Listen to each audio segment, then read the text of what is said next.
안녕하세요. 사람 인생 정말 어떻게 될지 아무도 모른다고 하더니 저희 시모가 딱 그 모양새 같네요. 저희 부모님은 경북 예천에서 농사일을 하고 계십니다. 그렇다 보니 자연스럽게 저는 대학을 타지에서 다니게 되었어요. 그렇게 자취 생활을 하며 대학을 다니던 중 다른 대학의 법대생을 소개받게 되었고 그 남자랑 결혼까지 하게 되었습니다. 소개팅 이후 저희는 만남을 갖게 되었고 졸업 이후까지도 꾸준히 연애를 하며 지냈어요. 대학을 졸업하고 저는 마케팅 관련 회사에 입사를 해서 근무를 하고 있었고 신랑은 사법고시를 준비하며 집에서 경제적으로 도움을 받고 있었습니다. 공부를 하는 남자친구를 위해 저는 주말이면 도시락을 싸서 근처 정자에 앉아 밥을 먹곤 했습니다. 오늘은 그냥 너랑 놀고 내일부터 다시 열심히 공부할까? 아니야. 난 이렇게 같이 밥 먹는 걸로도 좋아. 내가 오빠 공부하는데 방해되면 안 되지. 그렇게 시간을 보내고 돌아가는 길에 한 중년의 여자가 저를 부르더라고요. 아가씨, 잠깐 나 좀 볼 수 있어? 네? 무슨 일이세요? 나 철아 엄마 되는 사람인데 잠깐 얘기 좀 해. 아, 어머님, 안녕하세요. 나는 아가씨 어머님이 될 생각이 없고 공부하는 우리 아들 앞길 막지 말라고 말하려고 왔어. 네? 공부해야 하는 애 불러내서 지금 뭐 하는 거예요? 나 한두 번 본 거 아니에요? 내 아들 인생 망치지 말고 아가씨 인생 살아요. 그렇게 시모와의 악연은 첫 만남부터였습니다. 그때 제가 헤어졌어야 했는데 저도 오래 만나다 보니 이런 일로 쉽사리 헤어질 수가 없더라고요. 연애를 한 시간이 아까웠고 이만한 사람이 또 없다는 어리숙한 마음 때문이었죠. 그 일이 있고 몇 달이 채 지나지 않아 저는 임신을 하게 되었어요. 피임을 안 한 적이 없는데 갑작스런 임신에 저는 놀라서 눈물만 뚝뚝 흘리고 있었고 신랑은 본인 책임이라고 하며 가장으로서 책임을 질 테니 믿어달라고 했습니다. 결국 하룻밤의 실수로 예상보다 빠른 결혼을 하게 되었어요. 상견례를 하는 날도 시모가 한 검사 될 아들 앞길 막는다. 네가 정말 잘해야 한다. 애 핑계대고 우리 아들 앞길 막을 생각 하지도 마라. 너는 정말 복 받은 거다. 등등 저희 부모님이 듣기에 기분 나쁜 소리를 하는 바람에 한 번 파투가 나기도 했습니다. 이후 신랑이 저희 부모님께 가서 몇 날 며칠을 무릎을 꿇고 싹싹 빌어서 저희는 결혼을 하게 되었죠. 저희 부모님은 저보고 기죽지 말라고 하며 수도권에 전세를 두고 있던 집을 저희에게 내어주었습니다. 명의를 내어준 건 아니지만 저희는 당장 급하게 들어가서 살 수 있는 집이 있다는 것에 감사하고 있었죠. 해가 점점 불러오기 전에 결혼을 해야 해서 번개불에 콩 볶듯 결혼을 해서 그 과정에서의 다툼은 잘 생각도 안 나네요. 제가 결혼 자금으로 모아둔 돈이 있기는 했지만 입사 2년 만에 결혼을 하게 되어서 그 금액이 크지는 않았어요. 그래서 빠듯하게 아껴서 살림을 지내고 있었고 신랑도 이러한 경제 사정을 알고 있다 보니 자연스럽게 나가서 아르바이트를 하기 시작했어요. 아기를 낳기 전에는 그나마 괜찮았는데 아기를 낳고 나니 정말로 분유값 벌러 나간다, 기저귀값 벌러 나간다 이런 말이 실감이 나더라고요. 그래도 본인 손주는 예쁘다고 시모는 가끔 집에 와서 아기를 보곤 했습니다. 맨날 돈 없다고 돈돈거리지 말고 분유 같은 거 말고 모유 먹여. 그래야 면역력에도 좋고 경제적으로도 좋지 않니? 저도 그러고 싶은데 제가 모유가 잘 안 나와서 어쩔 수 없네요. 넌 어떻게 애가 멀쩡한 구석이 하나도 없니? 그래도 요즘엔 분유에도 영양 성분이 많아서 괜찮다고 하더라고요, 어머니. 철아 시험 준비는 잘 돼가냐? 네? 아, 매일 공부하고 있어요. 감시라도 하듯 시모는 늘 신랑이 공부를 하고 있는지 물어보았고 저희는 암묵적으로 신랑이 아르바이트를 하는 걸 비밀로 했습니다. 그렇게 시간만 흘러갔고 1년 정도 지나서는 시댁에도 공부보다 돈을 벌어야 할 때인 것 같다고 하며 작은 회사에 들어가서 일을 시작했어요. 시부는 당연한 선택이라며 신랑의 편을 들어줬지만 시모는 이런 시간들이 다 투자라고 하면서 극구 말리던 모습이 눈에 선하네요. 그렇게 2년이라는 시간이 흘렀습니다. 아이가 어린이집에 다니기 시작하면서 저도 다시 일을 하러 다니기 시작했어요. 일도 하다 보니 그나마 생활에 조금 여유가 생기기는 했고 가까이 사는 시댁에 주말이면 과일이나 고기를 사서 저녁도 같이 먹었습니다. 제가 시부모님께 할 수 있는 최선의 애교이자 저 나름대로 노력을 하며 지냈던 시간이었어요. 그 해에 신랑의 남동생이 결혼을 하게 되었습니다. 도련님은 대기업 연구직으로 있으면서 거리도 안정적이고 성격도 엄청 서글서글했어요. 그런 도련님의 결혼 소식에 저도 축하를 했고 저에게 동서가 될 도련님의 여자친구가 시댁으로 인사를 하러 왔습니다. 도련님이 여자친구에 대해서 이렇다 저렇다 말을 하지 않아서 시부모님도 아는 정보가 없는 상태였고 역시나 면접 같은 식사 자리가 이어졌습니다. 부모님은 뭐 하세요? 그냥 시골에서 지내세요. 형제는 어떻게 돼요? 여자가 많은 집은 시끄럽다던데. 저랑 여동생 둘뿐이에요. 근데 우리 아들보다 나이가 많은데 혹시 애 잡고 그런 거 아니죠? 네? 아니요. 전혀 그런 거 없어요. 시모는 예비 며느리에게 못마땅하다는 듯이 틱틱거리며 이야기를 하다가 도련님이 얘 의사야. 한마디에 표정이 싹 바뀌더군요. 그러면서 우리 며느리 하는 그 꼴이 얼마나 웃기던지 그러면서 저를 마치 시녀 부리듯이 음료 가져와라, 선물로 들어온 꽃감 챙겨와라 등등 동서가 될 사람 앞에서 저에게 계속 일을 시켰어요. 바보 같은 신랑도 옆에서 의사면 이제 아파도 아무 걱정 없겠다며 좋아하고 저만 빼고 다 행복해 보였어요. 그리고 얼마 뒤 도련님은 결혼을 하게 되었습니다. 결혼 후 첫 명절이 되었고 저는 언제나처럼 회사에 연차까지 내고 명절을 준비하러 갔어요. 그런데 당연히 와 있을 줄 알았던 동서가 도착을 안 했길래 저는 시모에게 전화를 해보겠다고 했더니 바쁜 애한테 전화하지 말라고 하시더라고요. 동서가 대학병원의 의사라도 되면 저도 그렇게 생각을 했을 텐데 개인 병원에서 페이닥터로 일을 하고 있었거든요. 그리고 심지어 그 병원이 동네라서 명절 연휴 내내 휴진을 하고 있는 걸 알고 있었거든요. 그런데도 오지 않는 것이었습니다. 저는 회사의 특성상 당직이 있고 그 해에 제가 명절 전날 당직에 걸리는 바람에 연차를 쓰고 시댁에 가게 된 거고요. 어머님, 저는 오늘 원래 회사 가는 날인데 온 거예요. 동서는 쉬는 날이니까 당연히 와야죠.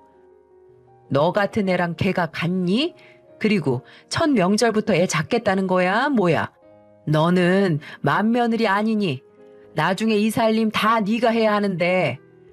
그럼 다음 명절부터는 동서도 오는 거죠? 그때 상황에 맞게 하는 거지. 하기 싫으면 너도 그냥 가라. 나 혼자 할 테니. 아유, 그런 말은 아니고요. 일하기 전에 달달하게 믹스커피 한 잔 하고 할까요? 한 2년 동안 시모의 비위를 맞추다 보니 나름대로 요령이 생겨서 믹스커피를 한 잔씩 하고 일을 시작했습니다. 일을 마치고 보니 동서가 저에게 문자로 몸이 좋지 않아 일을 못 도왔다고 미안하다는 연락이 와 있더군요. 그 문자를 보는데 괜히 저만 나쁜 사람이 된 것 같아서 그렇냐고 하며 넘겼고 명절 당일에 동서의 얼굴을 보니 아팠다는 말이 거짓은 아닌 것 같았습니다.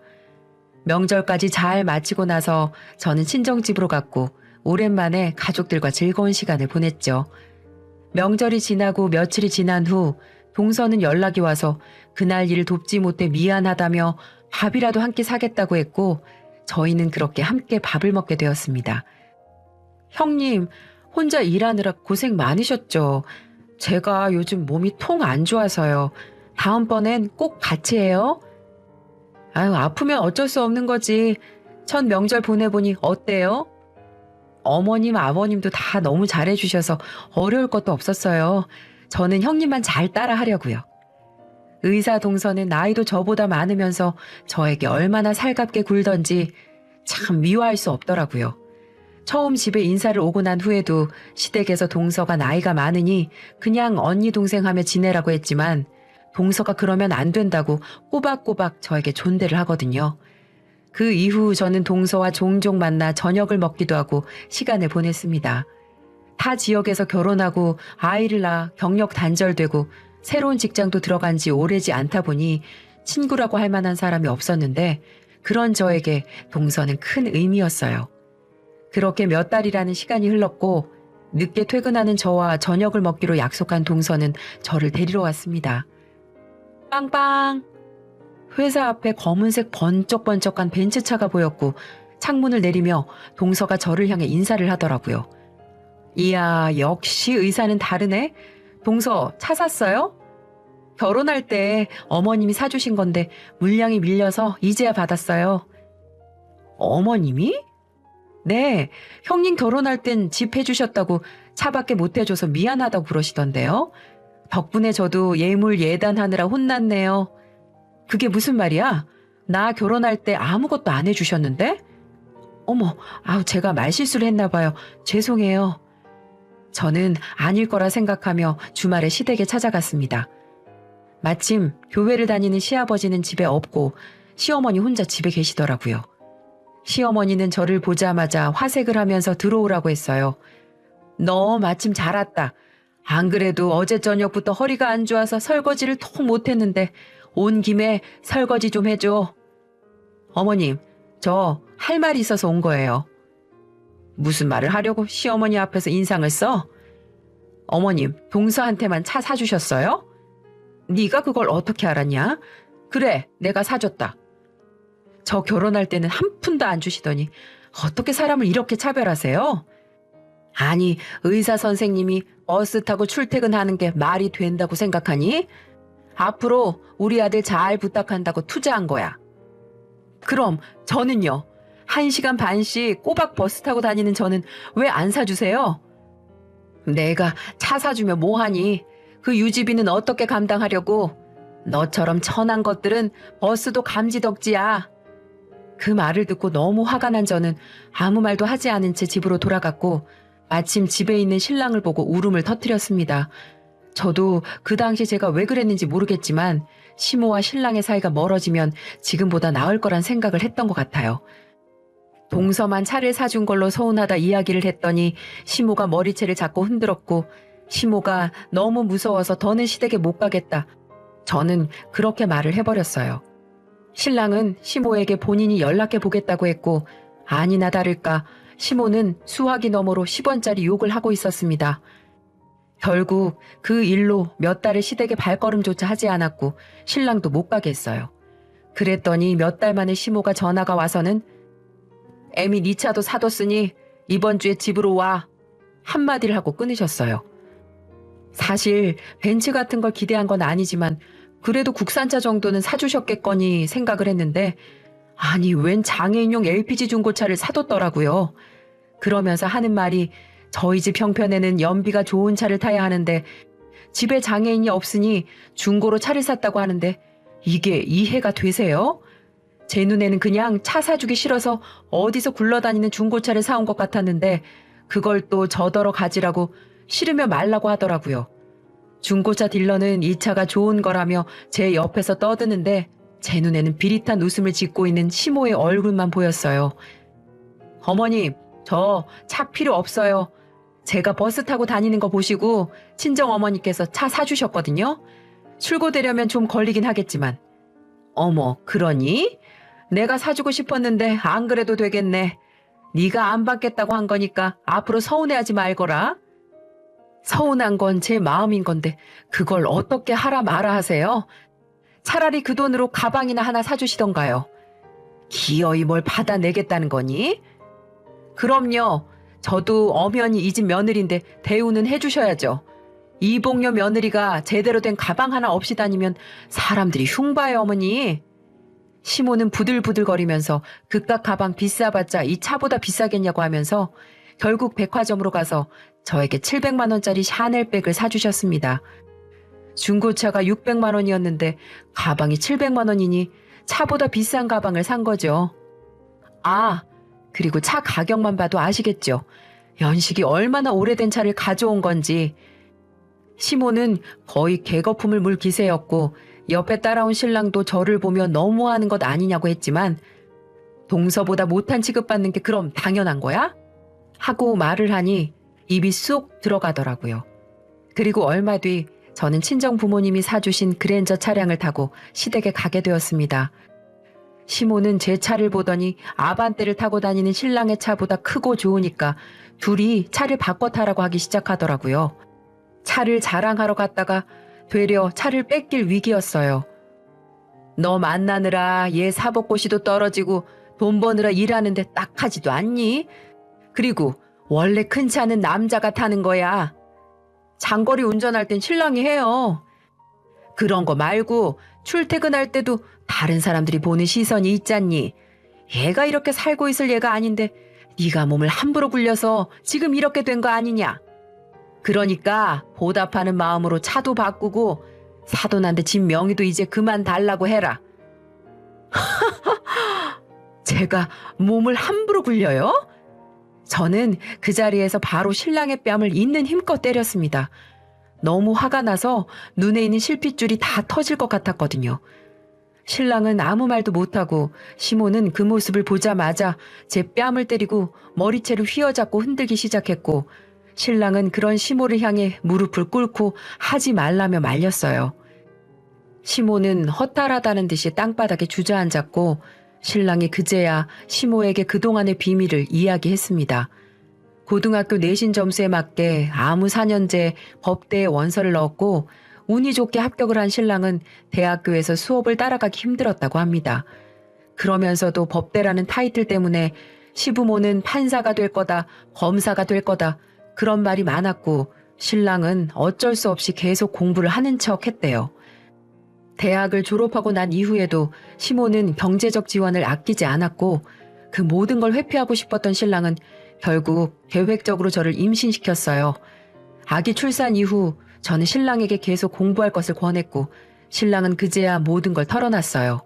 차라리 아르바이트나 하는 지금의 생활이 더 좋다고 하면서요.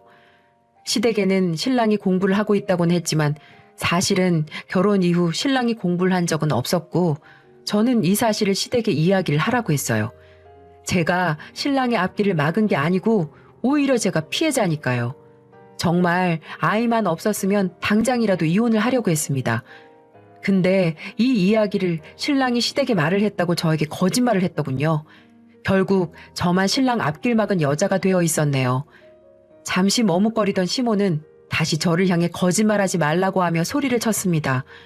신랑은 시모를 향해 미안하다고 이야기를 하고 제 손을 잡고 집으로 갔어요.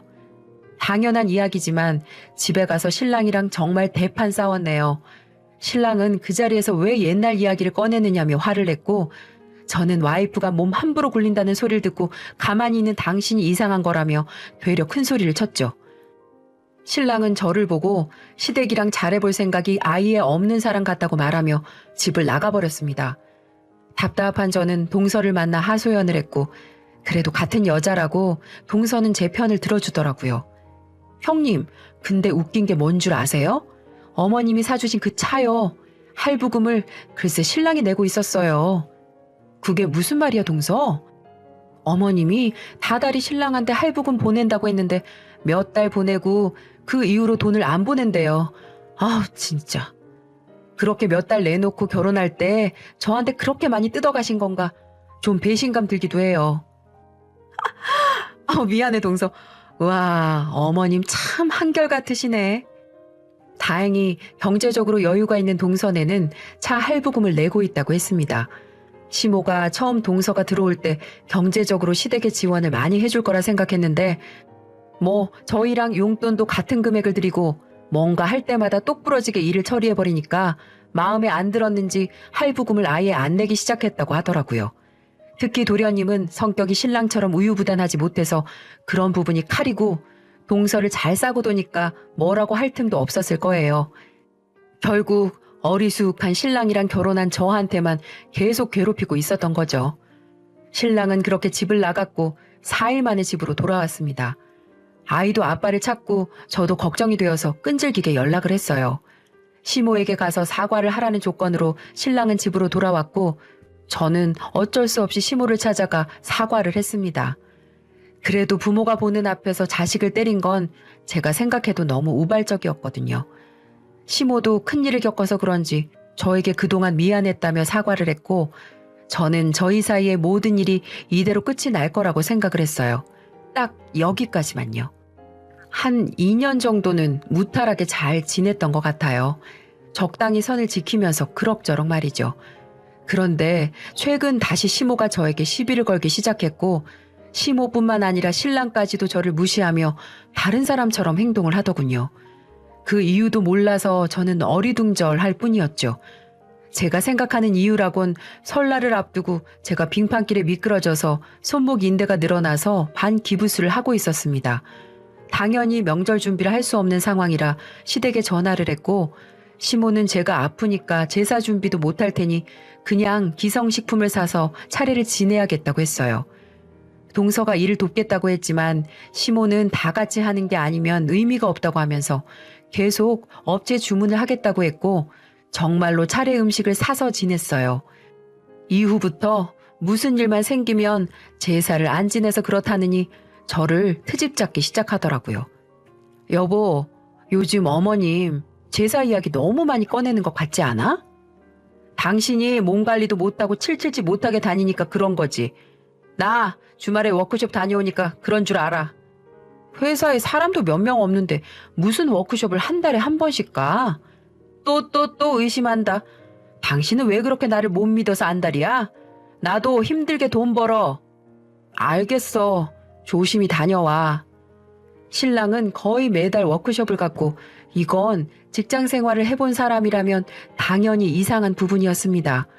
그리고 워크숍을 갈 때마다 다른 직원들이랑 같이 차를 타야 한다고 제 차를 타고 다녔고, 블랙박스는 언제나 꺼져 있는 상태였습니다.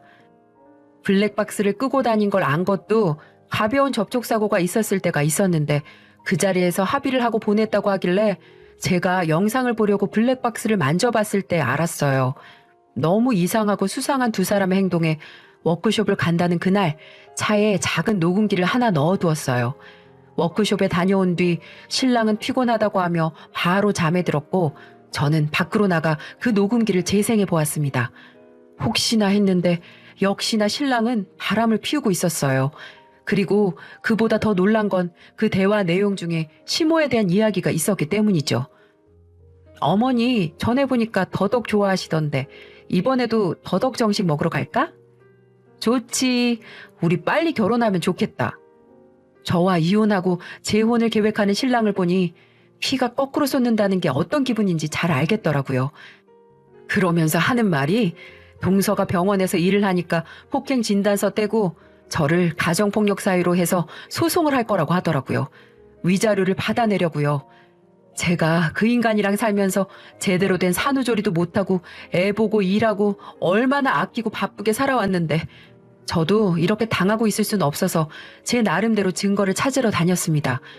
그 녹음기는 물론이고 신랑 차의 블랙박스, 그리고 회사까지 퇴사를 하고 신랑의 뒤를 미행했습니다. 모텔에 들어가는 모습, 나오는 모습 등등 저는 끈질기게 두 사람을 쫓아다닌 끝에 차에서 더러운 짓을 하는 모습까지 카메라에 담았어요. 그러는 사이 어느덧 시모의 칠순잔치 날이 되었고 시댁 식구들은 예약해둔 한식당에서 밥을 먹게 되었어요. 밥을 먹고 동서도 준비해온 선물을 드리고 신랑도 준비해온 상품권과 선물을 드렸죠. 그리고 저는 제가 이날을 위해 준비해온 깜짝 선물을 하나 더 꺼냈고 시모는 반짝이는 눈으로 제가 준비한 커다란 선물 상자를 보고 있었어요. 요즘 유행하는 풍선 선물인데 커다란 상자를 열면 헬륨 풍선이 튀어나오고 그 밑으로 돈이 줄줄이 나오는 그런 이벤트용 선물 상자죠. 시모도 설레는 마음으로 상자를 열었고 그 안에서 나온 풍선은 천장까지 빠른 속도로 올라갔고 돈이 있어야 할 자리에 헐벗은 몸의 신랑과 낯선 여자가 있었습니다. 그리고 맨 밑에 제가 넣어둔 봉투에는 이혼 서류가 들어있었고요. 아무리 참고 지내려고 해도 인간 같지 않은 사람들이랑은 못 지내겠네요. 저 이 사람이랑 이혼할 거고요. 그 여자 찾아가서 상간녀 소송도 하고 양육권 소송도 할 예정이니 각오 단단히 하고 계세요. 아마 잊지 못할 생일 되시겠네요. 저는 그 말을 끝으로 자리를 떠났고 뒤에서는 시모에 찢어지는 듯한 비명소리와 함께 신랑은 사진을 숨기려 여기저기 다니고 있었습니다. 시부는 목을 잡고 쓰러졌고 도련님과 동서는 그런 시부를 데리고 병원으로 가느라 정신이 하나도 없었다고 하더라고요. 나중에 시댁에서는 동서에게 진단서를 안 떼줘서 일이 이렇게 된 거라고 같이 책임을 지자고 했대요. 그 모습에 도련님도 화가 나서 시댁과 아이의 연을 끊었다고 얼마 전에 동서가 이야기를 해주더군요. 저는 남자 보는 눈이 엉망이라 이렇게 되었지만 동서라도 거지 같은 시댁에서 탈출했으니 제 덕을 본 거라고 생각해요. 지금 저는 상간녀 소송과 양육권 소송을 포함해 이것저것 하느라 정신이 하나도 없네요. 변호사 말로는 전부 승소할 가능성이 많아서 특히 위자료를 많이 받는 걸 중점으로 준비하고 있다고 했습니다. 나중에 모든 일이 끝나면 저도 제 이야기를 다시 들어보고자 아직 정리가 되지 않은 상태로 사연을 보내게 되었습니다. 앞으로도 남은 일은 많이 있지만 잘 해결되기를 여러분도 함께 기원해 주세요. 지금까지 제 긴 사연 들어주셔서 감사합니다.